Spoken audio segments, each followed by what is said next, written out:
Abra a palavra do Senhor no texto de Romanos, capítulo 8. Nós vamos ler versículo 26 e 27. Nós queremos, nessa manhã, cumprindo o nosso propósito de estudar sobre o Espírito Santo, essa série de mensagens intitulada Espírito Santo, a Igreja, a Comunidade do Espírito, queremos falar sobre o Espírito Santo e a oração. Diz assim o texto de Romanos 8, 26 e 27. Da mesma maneira também o Espírito nos ajuda em nossa fraqueza, porque não sabemos orar como convém, mas o Espírito Santo, o Espírito intercede por nós com gemidos inexprimíveis. E aquele que sonda os corações sabe qual é a mente do Espírito, porque intercede pelos santos de acordo com a vontade de Deus. Deus, eu rogo ao Senhor por esse texto que é tão profundo, complexo, e é um texto central dentro de todo o livro de Romanos, texto tão importante, o capítulo 8, que fala sobre o Espírito. Então, Deus, que a mensagem central, essencial dessa passagem, que ela possa ser nessa manhã, ó Deus, fixada em nosso coração. A gente pense muito sobre o que esse texto está tratando para a nossa vida. É a nossa oração em nome de Jesus. Amém. Queridos, essa semana nós somos surpreendidos, no bom sentido da palavra, com o cessar-fogo da guerra entre Israel e o Hamas. Não é nem Israel e Palestina, né? Israel e Hamas. Uma guerra que começou há mais de 2 anos, no dia 7 de outubro de 2023, os terroristas do Hamas invadiram o território de Israel e fizeram aquilo que os irmãos já sabem, eu não gosto nem de lembrar. E desde então, o Estado de Israel, ele tem lutado uma guerra muito dura, e uma guerra em 2 frentes. É uma guerra muito difícil, né? Quando você tem que lutar em 2 territórios diferentes, quando você tem que lutar em 2 locais diferentes. Você não concentra os seus esforços apenas numa frente de batalha. Você tem que distribuir as suas forças em mais de uma frente. E Israel, ele tem lutado há 2 anos numa guerra que a gente chama guerra de 2 frentes. Ao sul, ele tem o Hamas, na Palestina, ou no que a gente chama, né, de faixa de Gaza. E ao norte, ele tem lutado contra o Hezbollah no Líbano. E ele não pode perder em nenhuma dessas 2. Para ele manter o território dele, manter a existência dele como Estado, ele precisa ganhar tanto no norte quanto no sul. Não tem como escolher onde é que a gente vai perder ou onde é que a gente vai ganhar. Ele tem que ganhar no norte e tem que ganhar no sul. De igual maneira, o cristão, ele também enfrenta uma guerra de 2 frentes. De um lado, nós lutamos pela santidade. É uma frente de batalha do crente, é a sua luta pela santidade, que nós falamos domingo passado sobre o Espírito Santo e a santidade. Do outro lado, nós estamos numa guerra pela oração. A pergunta que eu faço aos irmãos, em qual dessas frentes, santidade ou oração, nós podemos ser derrotados? Em qual dessas 2 frentes a nossa derrota será menor? É melhor você ganhar em santidade e ser derrotado na oração, ou você ser vitorioso na oração e derrotado em santidade? Domingo passado nós falamos sobre o Espírito Santo e a santidade, e hoje eu quero falar sobre o Espírito Santo e a oração. E se tem algo importante para nós iniciarmos, e se tratando dessa visão que eu estou tratando aqui sobre uma guerra que se luta em 2 frentes, nós precisamos lembrar que santidade e oração andam juntas. Não há como optar por vencer uma das 2, e também não há como escolher em qual das 2 eu serei derrotado. Santidade e oração andam juntas, lado a lado e de mãos dadas. São inseparavelmente unidas em nossa vida cristã. Não se perde uma e se mantém a outra. Ou mantemos as duas, ou perdemos as duas. Ou nós estamos ganhando as duas guerras, ou estamos perdendo as duas guerras. John Piper, ele disse uma frase que eu achei muito interessante, que ele relacionou oração e santidade. Ele dizia o seguinte: o que impede oração, impede santidade. Mas antes de nós entrarmos no texto de Romanos, eu quero falar sobre algumas questões essenciais sobre oração. Eu não vou dizer que é estranho, porque não é, de que alguns crentes, inclusive crentes com algum tempo de convertido, talvez nem saibam sequer o que é oração. Se eu pedisse uma definição, por mais básica que seja, ou se mostrassem alguns versículos sobre oração, alguns crentes sequer teriam condições de fazê-lo. Muitos crentes não sabem o que é oração, do que se trata. O que é oração? Resumindo de uma maneira muito breve, oração ou orar é apresentar a Deus e somente a Deus. Porque, diferentemente de outras religiões, como o catolicismo, a Bíblia diz que nós oramos apenas a Deus. Então, orar é apresentar a Deus, através de Jesus, com a ajuda do Espírito Santo, os nossos desejos, necessidades, confissões de pecado, intercessões e agradecimentos. Então, isso é oração.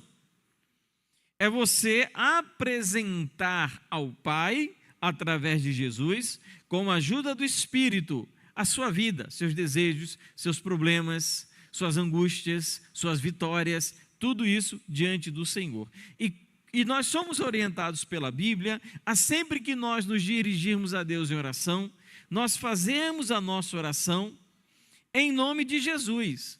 Isso não é um mero fechamento religioso da oração. Quando a gente ora e encerra a oração dizendo em nome de Jesus, nós precisamos entender o que isso significa. Então, a oração, quando é feita em nome de Jesus, ela é realizada dessa maneira porque nós temos a ciência, nós temos a compreensão de que nós só podemos nos aproximar de Deus por causa da obra que Jesus fez. Então, a minha aproximação diante de Deus, a minha relação com Ele, a possibilidade de entregar a minha oração a Deus, não se deve a outra razão a não ser a obra que o próprio Jesus efetuou por nós. Então, a oração é feita em nome de Jesus porque somente através da obra dele é que nós podemos nos aproximar do Pai. Orar é confiar em Deus não apenas pelo que Ele pode fazer. Então, orar é confiar a Deus não apenas pelo que Ele pode fazer. Eu oro a Deus porque Ele é Deus. Eu oro porque eu confio naquilo que Ele fez através de Jesus pela minha vida.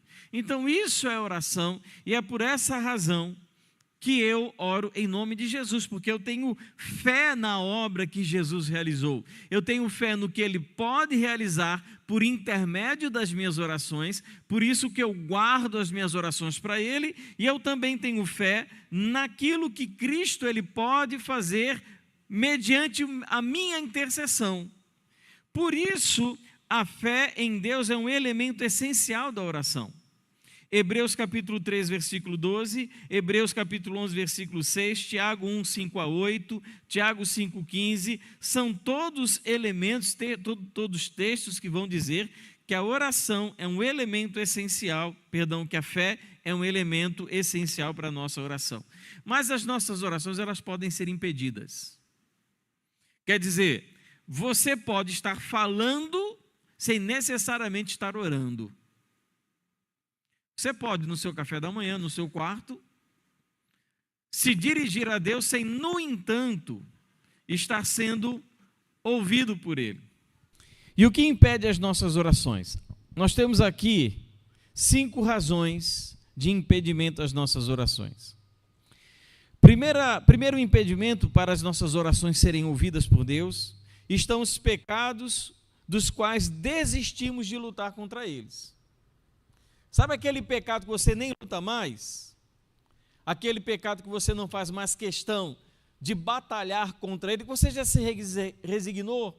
você já aceitou, você já assumiu, já faz parte do seu dia a dia, você nem pede mais perdão, você nem tenta lutar contra ele, você nem tenta mais voltar-se contra esse hábito pecaminoso. Pronto, esses hábitos que nós sabemos que são pecaminosos e ainda assim não nos conduzem ao arrependimento, se nós guardamos isso na nossa vida, eu sei que eu estou em pecado, eu sei que eu estou em desobediência, mas eu vou levar a minha vida dessa maneira, isso impede a minha oração. Onde diz isso? Salmo 66, versículo 18.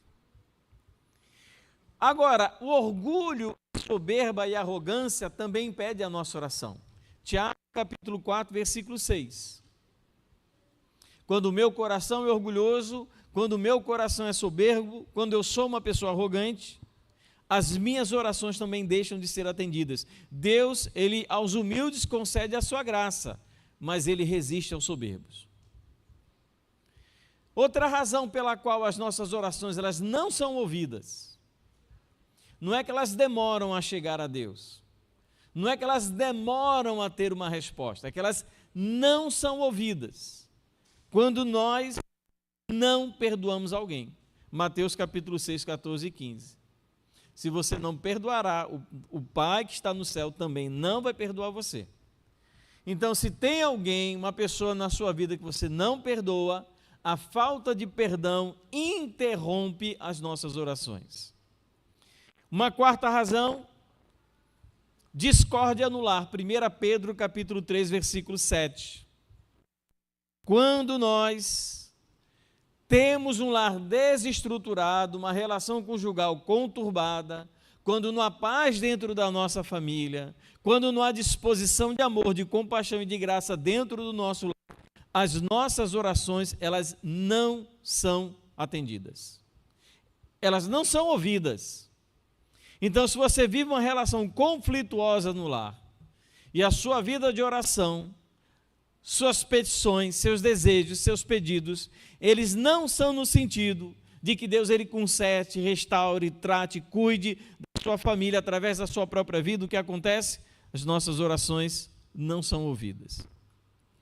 E uma quinta e última razão pela qual as nossas orações não são ouvidas é o que nós encontramos em Tiago capítulo 4, versículo 3, quando ele diz que Deus ele não nos concede, Deus ele não dá o que pedimos, porque nós pedimos mal para satisfazer os nossos próprios desejos pecaminosos. Então Deus ele não ouve o coração, a oração daquela pessoa cuja vida é mundana, cujo coração é vaidoso, cujo coração é cheio de mundanismos, pedidos são pedidos mundanos. Deus, ele não ouve essa oração. Isso é um preâmbulo necessário para que a gente possa entender de fato o que é a oração. E eu quero agora falar sobre o texto de Romanos capítulo 8, 26 e 27, onde ele vai falar digamos assim, um dos textos mais misteriosos do Novo Testamento, que é o texto onde fala sobre os gemidos do Espírito. Romanos capítulo 8, versículo 26 diz: da mesma maneira também o Espírito nos ajuda em nossa fraqueza, porque não sabemos orar como convém, mas o próprio Espírito intercede por nós com gemidos inexprimíveis. O que nós encontramos no texto de Romanos capítulo 8, versículo 26, é o auxílio do Espírito na vida dos crentes que oram. O que nos chama a atenção nesse versículo 26 é que esse auxílio do Espírito, para nós como crentes, se deve à nossa completa incapacidade. Ou seja, a oração não é para nós uma tarefa nem natural, nem fácil, e digamos assim, né, como os animais fazem, como é que a gente chama aquilo que os animais têm? Instintiva. A oração, ela não é instintiva. A oração para nós é um desafio, porque espiritualmente nós somos incapazes, não apenas de orar, mas de lidar com a nossa vida espiritual como um todo. Seja para suportar provações, a fim de que as nossas lutas pessoais, interiores, exteriores, elas de alguma maneira produzam glorificação a Deus. Então, quer dizer, diante das minhas lutas pessoais, das minhas batalhas individuais, eu tenho muita dificuldade em compreender, em aceitar e tratar os meus problemas como instrumentos a serem utilizados para que o nome do Senhor seja de alguma maneira glorificado. E eu tenho inclusive dificuldade de glorificar a Deus e de transformar a minha prosperidade e a minha tranquilidade em glorificação a Deus. Quer dizer, a minha incapacidade não é só em lidar com dias ruins, a minha incapacidade também é lidar com dias bons. Então a gente tanto se sente incapacitado de glorificar e exaltar a Deus nos dias bons, a gente acaba esquecendo de Deus quando as coisas estão bem, a gente não ora, a gente não vai para a igreja, a gente não busca o Senhor, a gente não pede oração, a gente não ora, porque está tudo bem. E quando as coisas estão ruins, a gente reclama, a gente murmura, a gente de uma hora para outra aí vira um crente muito espiritual, não sai da igreja. Não é assim que a gente funciona?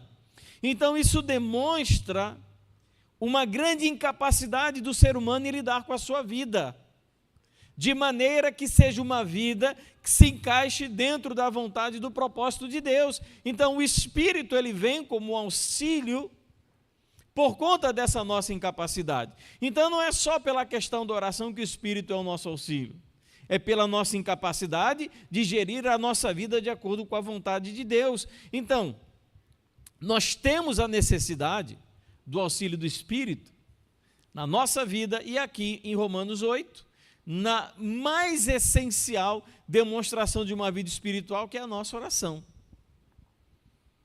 Não é? O que existe de mais básico da manifestação da nossa vida espiritual e do mínimo amor a Deus do que uma oração? Porque eu posso dizer o seguinte, olha, ler a Bíblia também é uma manifestação de amar a Deus. Exato, mas para você ler a Bíblia, essencialmente você precisa saber ler. Para orar, nem saber ler você precisa. Então, a parte mais essencial, mais básica, mais fundamental da nossa vida como crente depende de uma ação externa que vem do Espírito, que é o nosso auxílio na oração. E o problema da nossa oração não é tanto a forma, segundo o que diz Romanos, capítulo 8, versículo 26, não que a forma não seja importante. Não é que a forma, ela não tenha relevância. Tanto que quando nós lemos que os discípulos pedem ao Senhor que os ensine a orar, ele ensina uma forma, uma maneira de orar. Mas a questão não se trata essencialmente do que da forma da oração, mas do conteúdo. Não é como pedimos, mas o que estamos pedindo a Deus.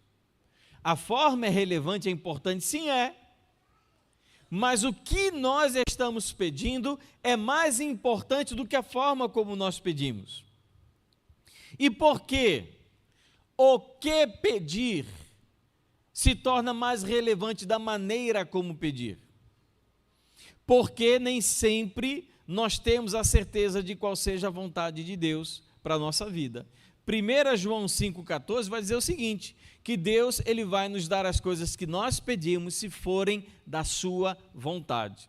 Quer dizer, toda oração ela tem um critério para ser atendida. É que essa oração ela seja feita de acordo com a vontade de Deus. É que o que nós estamos pedindo seja o que Deus quer para nós. Se nós orarmos nesse sentido, se nós conseguirmos orar e direcionar as nossas orações nesse sentido, as nossas orações sempre serão atendidas. E nós vamos entrar dentro da teologia, entre um tema dentro da Escritura, que nós chamamos da vontade de Deus geral, revelada na Escritura, ou seja, algumas coisas Deus ele manifestou exatamente o que Ele deseja de você. Por exemplo, Deus ele manifestou na sua palavra, e nós estudamos domingo passado, que Deus ele deseja de nós uma vida santa. É o que Ele quer de nós. Então, se eu orar pedindo a Deus que Ele me santifique, que Ele me dê uma vida mais santa, o que Ele vai fazer? Ele vai me dar condições de buscar a santificação, porque a santificação é a vontade dEle. Então, quando eu oro pela minha santificação, eu estou orando segundo a vontade de Deus. Deus, Ele vai me dar o que eu estou pedindo, porque o que eu estou pedindo com certeza é da vontade dEle. E nós, em muitos lugares, encontramos textos que falam exatamente qual a vontade de Deus para os seus filhos. Só que tem um problema: a maioria das nossas orações, elas são feitas naquilo que nós chamamos de vontade particular de Deus para cada indivíduo. Não é o que Deus quer de todo mundo, o que eu quero é o que Deus quer de mim. Deus quer que eu mude de emprego, Deus quer que eu mude de escola, Deus quer que eu case, Deus quer que eu termine esse namoro, Deus quer que eu mude de endereço, Deus quer que eu mude de igreja. Então, a maioria das nossas orações não tem como base a vontade geral revelada por Deus na Escritura. A maioria das nossas orações tem como base aquilo que nós esperamos para a nossa vontade pessoal particular. Tem um detalhe: Deus, Ele nunca revela a sua vontade particular para nós. É dele, o plano para mim pertence a Ele. Então não adianta eu ficar atrás de profetada aí, sabendo o que eu quero que Deus faça, o que Ele espera de mim, porque a vontade dEle não é revelada. Ela, de fato, Deus Ele guardou para si mesmo. Por isso, nós temos a necessidade da intercessão do Espírito Santo. É interessante esse texto de Romanos capítulo 8, porque nós encontramos no versículo 26 a expressão dizendo que o Espírito geme em nosso favor. Mas não é, nesse capítulo 8, não é só o Espírito que está gemendo. No versículo 22, diz que a criação geme. E no versículo 23, diz que os filhos de Deus também gemem. Ou seja, nós temos aqui no capítulo 8 de Romanos, 3 gemidos diferentes: o da criação, o dos seres humanos e agora o próprio Espírito. Essa expressão que nós encontramos em Mateus 8, 26, é muito difícil de ser compreendida em sua totalidade. Quer dizer, como você pode pensar, imaginar que o Espírito de Deus, que é uma das pessoas da Trindade, ela pode gemer, tomando como base até o contexto onde a criação geme e os filhos de Deus também gemem. Talvez, se a gente poder exaurir o significado da expressão geme, ou qual seria o sentido, talvez seja mais útil para nós compreendermos o que o apóstolo Paulo quer dizer para os irmãos e estimular-los no que diz respeito à oração. O que fica claro nesse texto, nessa passagem, é que o que nós encontramos no versículo 26 do texto de Romanos 8 é o grande interesse do Espírito Santo em abençoar a vida dos filhos de Deus através de suas orações. Então o Espírito, ele geme, ele intercede de maneira intensa, isso utilizando até um antropomorfismo, uma maneira humana de falar, como o Espírito, ele intercede diante de Deus pelas minhas orações, em favor das minhas orações. Ele faz isso buscando abençoar a vida daqueles que oram. Então, sempre que nós oramos, nós não oramos sozinhos. A gente nunca está só quando ora. O Espírito, sim, está intercedendo por todo cristão que está orando. E nós, então, olhando para essa expressão, que o Espírito, ele geme por nós, nós percebemos o nível, a grandeza da compaixão do Espírito em intensa intercessão pelos crentes. Como ele ora, como ele insiste, como ele conversa com o Pai. E nós chegamos no versículo 27, onde nós vamos então descobrir qual é a razão do Espírito estar intercedendo por nós. E aquele que sonda os corações sabe qual é a mente do Espírito, porque intercede pelos santos de acordo com a vontade de Deus. Então perceba que não existe nenhum conflito entre a vontade do Pai e a vontade do Espírito. Gente, como isso é tão belo, não sei se os irmãos conseguem compreender a profundidade da relação do Deus Pai, do Deus Filho, do Deus Espírito Santo aqui nesse texto. Olha só a maneira como ele fala, e aquele que sonda os corações, ou seja, o Pai sabe qual é a mente do Espírito, porque apesar de serem duas pessoas distintas, não quer dizer que eles estejam em contradição, como se eles buscassem alguma coisa diferente, cada um à sua maneira, ou como se o Espírito devesse convencer o Pai a fazer alguma coisa. O Pai e o Filho, eles estão exatamente no mesmo pensamento, porque um conhece a mente do outro. São Deus, o Pai, o Filho e o Espírito Santo. Então nós não vemos nenhum conflito entre a vontade de Deus, Pai, e a vontade de Deus, Espírito. Eles concorrem para a mesma situação. Então todas as orações do Espírito são respondidas porque ele e o Pai possuem vontades coincidentes. Então não existe uma oração que é feita pela intercessão do Espírito que fique sem resposta. As que eu faço, no sentido da minha própria natureza, elas podem ficar sem a resposta ao meu pedido, mas a minha oração, feita pelo intermédio do Espírito, ela jamais fica sem resposta, porque sabe quantas orações o Espírito Santo já fez que foram contra a vontade de Deus? Nenhuma. Todas as intercessões do Espírito em favor dos crentes, em favor dos filhos de Deus, todas elas são de acordo com a vontade de Deus e todas elas são atendidas. Não tem uma que não seja atendida. Ainda que essas orações que nós fazemos diante do Senhor, sequer sejam manifestas em palavras, Deus ele sonda o coração. E aí há uma relação muito profunda. Eu não sei se você já parou pela experiência de nem condição de orar você teve. Quando eu digo assim de orar é de falar. Vocês lembram de Ana, que foi tida como uma bêbada? Lembra? Os lábios mexiam, mas não saíam palavras, dada a angústia do seu coração. E a gente às vezes passa por essa experiência de que nem orar, nem saber o que dizer a gente sabe. O que a gente não imagina é que muitas vezes essas são as nossas melhores orações. A gente não fala nada, a gente não floreia a nossa oração. A gente não tem aquele cuidado, né, de tentar convencer a Deus, né, algum tipo de chave mestra para destravar a oração.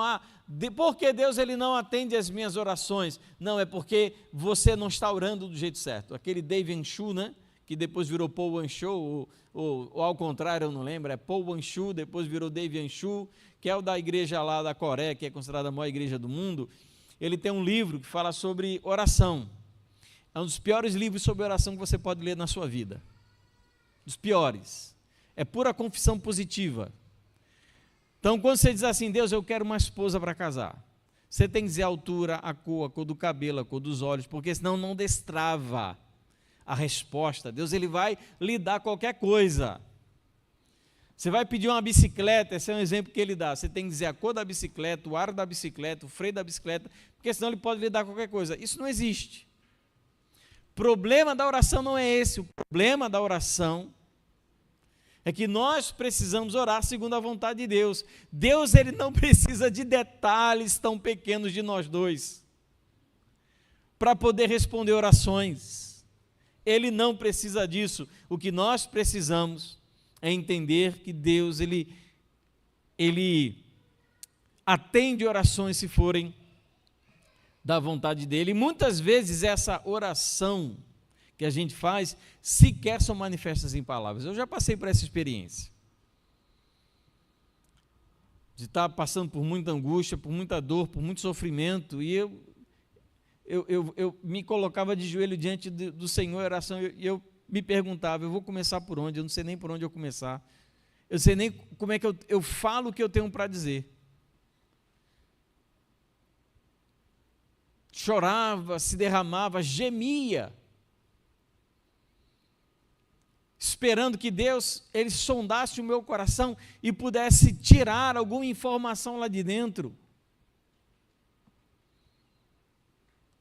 Então, queridos, Deus, ele sonda os nossos corações, e o Pai e o Espírito, eles compreendem a eloquência das nossas lágrimas e o diálogo da contrição do nosso coração. Ele sabe por que a gente sequer consegue orar. É melhor do que no dia da angústia, do que no dia do lamento, no dia do pranto, você desenvolver aquela oração do tipo, reza, ó Deus, Criador dos céus e da terra, ó Deus que chamaste Abraão, levaste, ó Deus, o teu... Aí o cara começa a ensinar para Deus aquilo que ele viveu em loco. A gente começa a lembrar para Deus aquilo que ele fez, como se ele esquecesse tudo que ele mandou escrever no Antigo e Novo Testamento. Por isso que eu digo, a oração, ela não é um convencimento da nossa parte de Deus.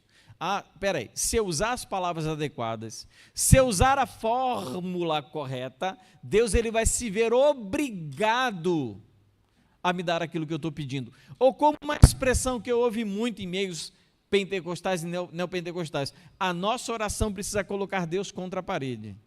O problema é você achar uma parede que seja maior do que Deus para você colocar ele. Você não vai achar. A oração não se trata disso. Não se trata de convencer a Deus sobre as coisas que nós precisamos, ou de tentar convencê-lo de que nós temos uma ideia melhor. Nós sabemos um caminho melhor. Nós temos uma noção real de toda a situação, ou então queremos dizer para Deus que Ele está deixando passar alguma coisa. Eita, Deus, o Senhor não está prestando atenção nesse detalhe. É por isso que o Senhor não está me respondendo. As nossas orações, ou as melhores orações que nós fazemos, muitas vezes não envolvem nenhuma palavra sequer. Eu acho interessante essa questão, e o grande desafio, eu acho que foi uma das primeiras coisas que eu aprendi quando eu me converti, é que eu precisava descobrir qual a vontade de Deus para a minha vida, para que eu pudesse orar bem. E isso é bom e é ruim. É bom porque desperta o meu coração para o desejo e o interesse de realizar aquilo que Deus quer que eu realize. Mas, em segundo lugar, acaba me paralisando, porque raramente eu tenho plena e absoluta certeza sobre a vontade de Deus, naquilo que é dito como vontade particular.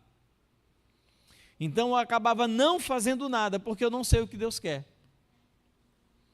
E sobre essa questão da intercessão do Espírito, que ora por nós, essa questão da intercessão do Espírito, que está intercedendo diante do Pai, para que a vontade do Pai se realize e nem sempre a nossa, é muito interessante. Então, quando eu digo assim, Deus, eu quero A, mas Deus quer B, sabe o que o Espírito faz? Ele pede para a gente B. Aí o que o Pai faz? O Pai responde a oração do Espírito, que está intercedendo por mim. William Hendrickson, um comentarista, ele tem um comentário sobre esse texto em Romanos, capítulo 8, e no comentário sobre o versículo 27, ele diz algo muito interessante. Ele diz assim, eu copiei o comentário do William Hendrickson falando sobre isso. Ele vai dar um exemplo sobre essa oração que é feita pelo Espírito. Ele vai dizer, um pastor amado por seu povo ficou gravemente enfermo. A congregação orou, Senhor, agrada-te em restaurar-lhe a saúde. Ele, porém, morreu. No funeral, um ministro que sempre fora amigo do falecido, fez a seguinte observação à congregação enlutada. É provável que algum de vocês se venham tentados a concluir que o Pai Celestial não ouve a oração. Ele, de fato, ouve a oração. Neste caso particular, porém, duas orações provavelmente se puseram em oposição uma à outra. Vocês oraram, Deus poupa-lhe a vida, porque necessitamos muitíssimo dele. A oração inexprimível do Espírito foi, leva-o, pois a congregação está dependendo demais dele e não de ti. E o pai ouviu a última oração. Resumindo, queridos, fazemos as nossas orações, o Espírito intercede por nós para que a vontade do Pai se realize, e a oração que é atendida é a oração que é feita segundo a vontade do Pai. Diante disso, uma questão óbvia deve vir à nossa mente. Se o Espírito Santo ora por nós diante do Pai, por que nós devemos orar? Ele já não intercede, ele já não pede, porque eu preciso me preocupar sobre o conteúdo, o que eu peço a Deus em oração, se o Espírito já faz isso? Por 3 razões aqui. Primeira razão, porque Deus disse que o seu povo deveria orar. Eu oro por obediência a Deus, a vontade de Deus para o seu povo é que o seu povo esteja em oração. Porque a oração é a maneira como Deus concede bênçãos ao seu povo. Por isso nós devemos orar. Nós oramos porque nós obedecemos ao Senhor. Nós oramos porque nós fomos ensinados pelo Senhor que nós deveríamos orar, e se nós não oramos, se não temos uma vida de oração, nós estamos em desobediência. Primeiro. Segundo, uma outra segunda razão pela qual nós devemos orar, mesmo sabendo que o Espírito intercede por nós, é que muitas das nossas orações coincidem sim com a vontade de Deus. Então, nós muitas vezes olhamos para as orações que não são atendidas, elas nos chamam mais a atenção.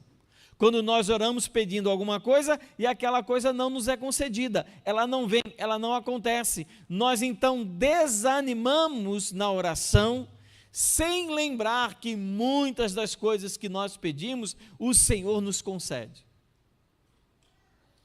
Então, nós oramos, em segundo lugar, porque muitas orações que nós fazemos, elas sim coincidem com a vontade de Deus e Ele nos concede. E terceira e última, razão pela qual nós devemos orar, mesmo que o Espírito Santo interceda por nós. Terceira e última, o Espírito só intercede diante do Pai pelo crente que ora. É o que nós vemos em Romanos capítulo 8, versículo 26 e 27. Por quem o Espírito está intercedendo? Pelo crente que está orando. Se você não está orando, o Espírito Santo diante do Pai está calado em favor da sua vida. Então, para mim isso é a razão mais importante de todas. O Espírito, ele intercede por quem ora, por quem não ora, ele não intercede. Eu quero concluir fazendo 3 aplicações bem breves aqui.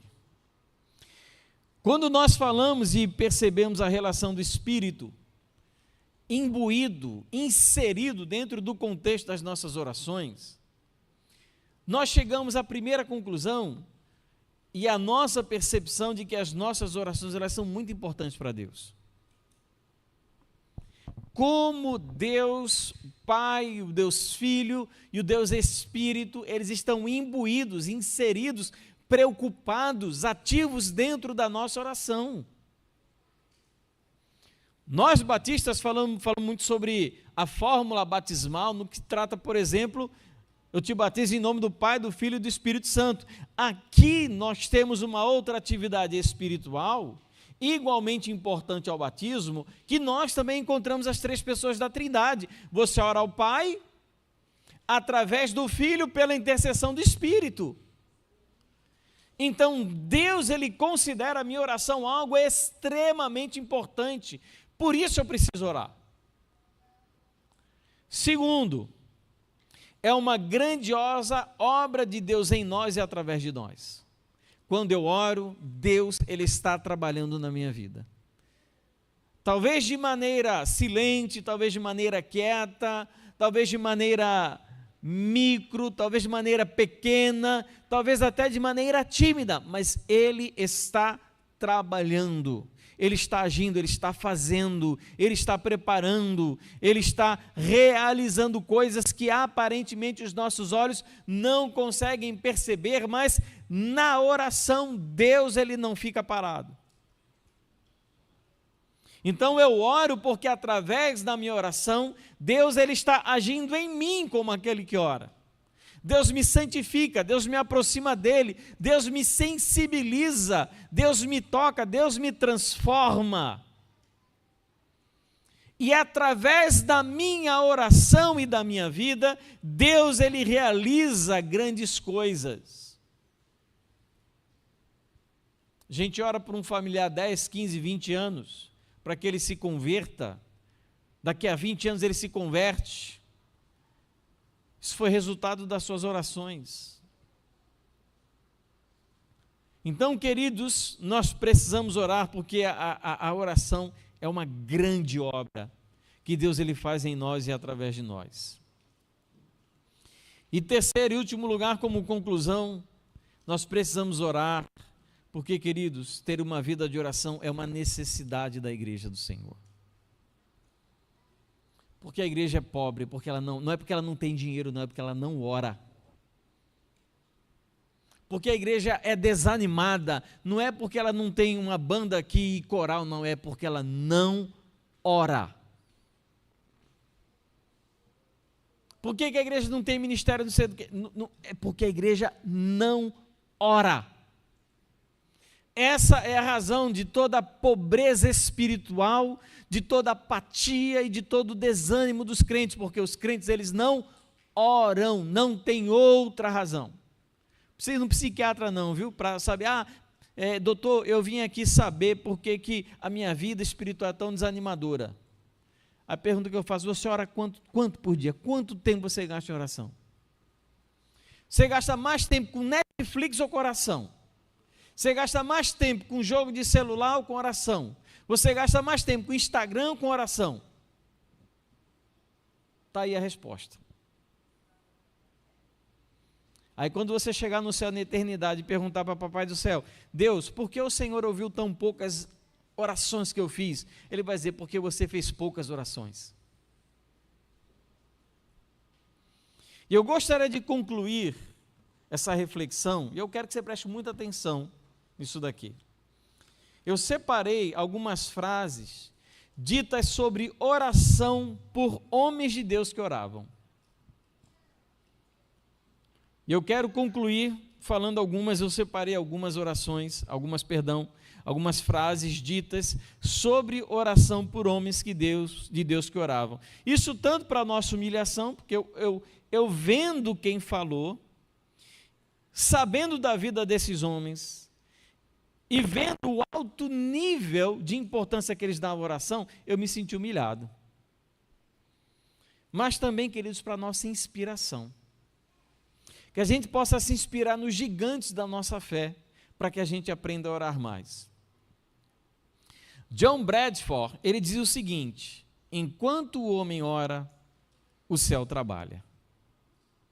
John Wycliffe, um homem que morreu queimado por causa da sua fé, ele dizia o seguinte: a oração é o coração falando com Deus, e o coração que não ora está morto.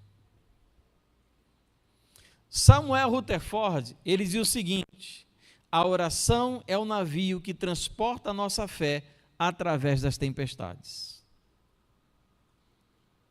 Richard Baxter, ele dizia o seguinte: os melhores cristãos são os que oram mais e não os que falam mais. Stephen Charnock, ele diz o seguinte, olha que lindo, gente: a oração é o incenso da alma, e o coração quebrantado é o altar onde ele queima. Matthew Henry, ele dizia: aqueles que não pedem a Deus não podem esperar nada dele. Outra frase de Matthew Henry: a oração deve ser a chave do dia e o ferrolho da noite. Gente, que belo. Você nunca abriu o seu dia sem oração e nunca termina ele sem orar. John Bunyan, escritor do livro Peregrino, ele diz o seguinte: Gente, olha só como isso é profundo. A oração é um escudo para a alma, um sacrifício para Deus e um flagelo para Satanás. R.C. Sproul, ele dizia: se entendêssemos quem é Deus, oraríamos mais e reclamaríamos menos. Novamente, R.C. Sproul, ele disse: a oração não é um meio de controlar Deus, mas de ser controlado por Ele. E eu quero encerrar com duas de Charles Spurgeon, considerado o príncipe dos pregadores. Ele, antes de começar o dia, ele orava de 3 a 4 horas, antes de começar o dia dele.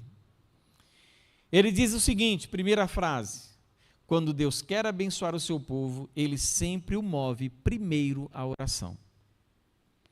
Quando Deus ele quer avivar, despertar, movimentar o povo dele, a primeira coisa que Ele faz é estimular a igreja a orar. E para fechar, outra frase de Charles Spurgeon, que diz o seguinte: se você quiser que o diabo fuja, ore. Se quiser que ele volte, pare de orar. Vou repetir. Se você quiser que o diabo fuja, ore. Se quiser que ele volte, pare de orar. E aí? Como é que está a sua vida de oração? Eu não estou lhe cobrando vir no culto de oração.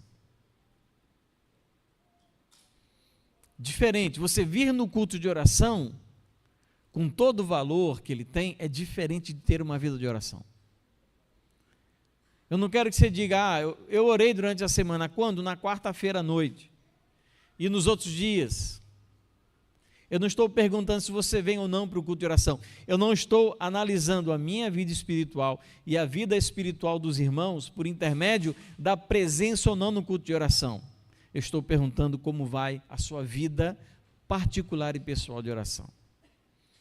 Nós só somos capazes de orar bem, de falar bem com Deus, de sermos ouvidos por Ele, porque o Espírito, Ele ora, Ele intercede por nós diante do nosso Pai.